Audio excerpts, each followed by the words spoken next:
Shameel, many thanks for making time to speak to us. Just give us a sense of the latest results. We do know earnings are up. The revenue is also looking good. Just walk us through the numbers here. Thanks, Arnold. Revenue growth up 6.3% to just over 86 billion. Strong overall growth, nice growth in customers, 10% growth over the portfolio, 73.6 million. If we add Safaricom into it, we now have access to over 103 million customers across the continent. A very strong performance in M-Pesa across the different operations. Something like 1.2 trillion rand now being transacted through the M-Pesa platforms. So one of our big growth drivers, so very successful there.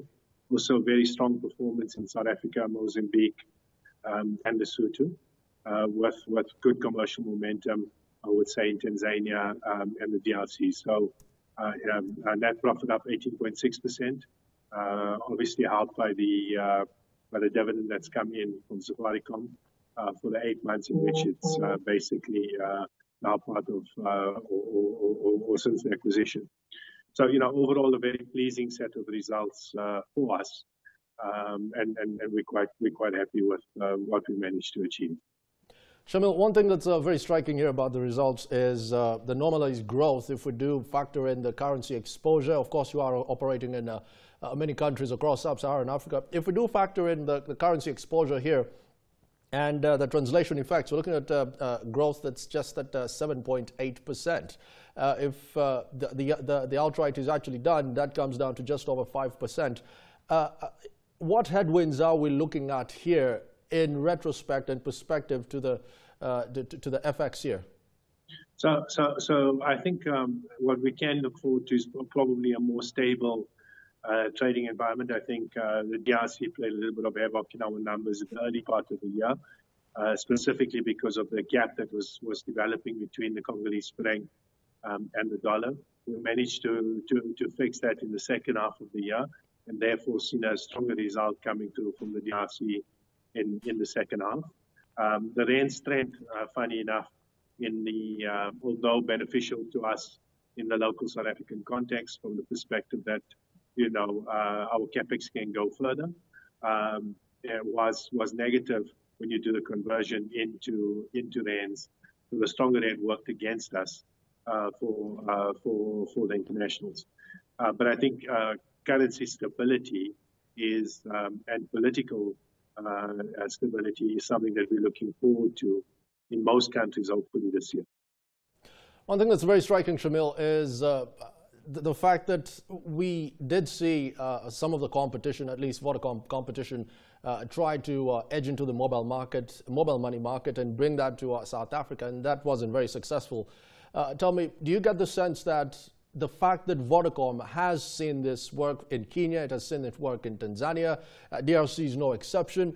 Do you get the sense that in the midterm there might be more adoption of mobile money technologies here in South Africa? Yes, I think what we have is we've got a clear strategy of how to do mobile money type services in South Africa. Slightly different to what we're doing in the rest of the countries.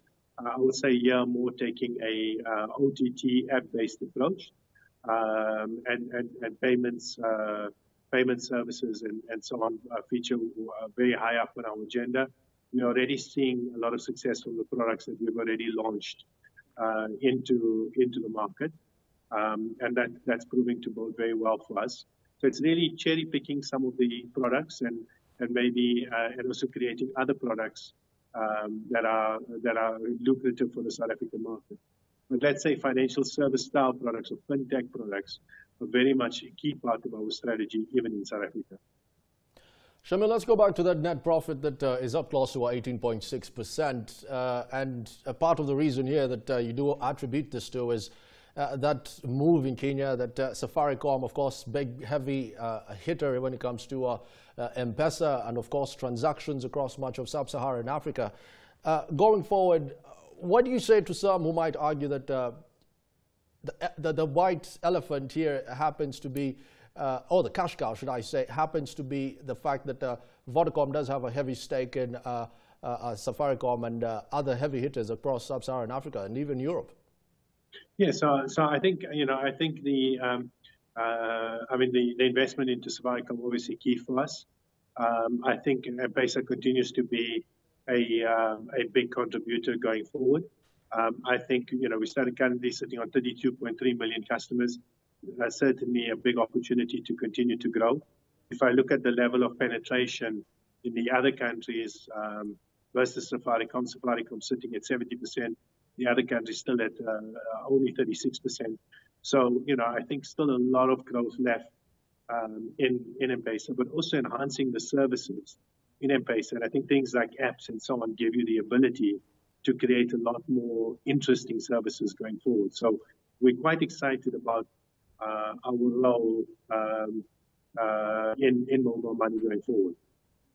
Shameel, the financial year was definitely looking good. Tanzania here definitely a contributor to the profit. We're looking at a divestiture from the towers, at least Helios there. We're looking at that. Given the fact that you did see very good results coming out of Tanzania, not only, well, East Africa, but Tanzania for this particular one, given the towers, what triggered this particular decision? Well, I think what we tend to do is to look at assets, and we always ask ourselves the question: is it core to our operations or not?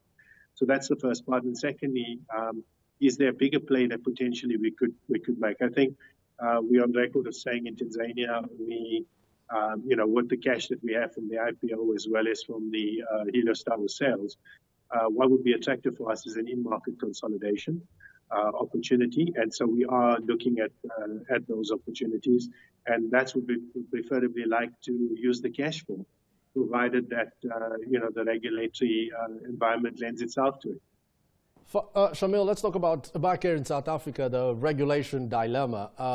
The fact that there are some bills, some documents, some white paper that has been tabled here to the regulators, and they are actually looking into some of this.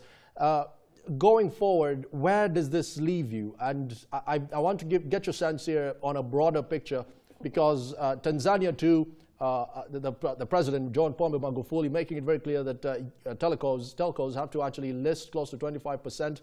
What is the regulatory risk here vis-a-vis a company like yourself that cuts across so many borders? So I think the regulatory risk here is really around spectrum and spectrum allocation as such. I think there's two distinct issues. One is the digital migration still hasn't happened. We're 3 years past due date. And to be frank, we need a lot more momentum in that space. So that's the one side. The second side is the hybrid model discussion where spectrum gets allocated to a new wholesale open access network, but also to the industry itself. Now, those discussions have been, we haven't had finality and certainty. I think for telcos, because of the level of investment that's been put in, I mean, just to put in perspective, last year we spent 8.9 billion. This coming year we'll spend 9.3. It's extremely important for us that we have certainty around spectrum, and for investors and so on. So I'd say that's our big issue at the moment is certainty and actually getting access to that spectrum.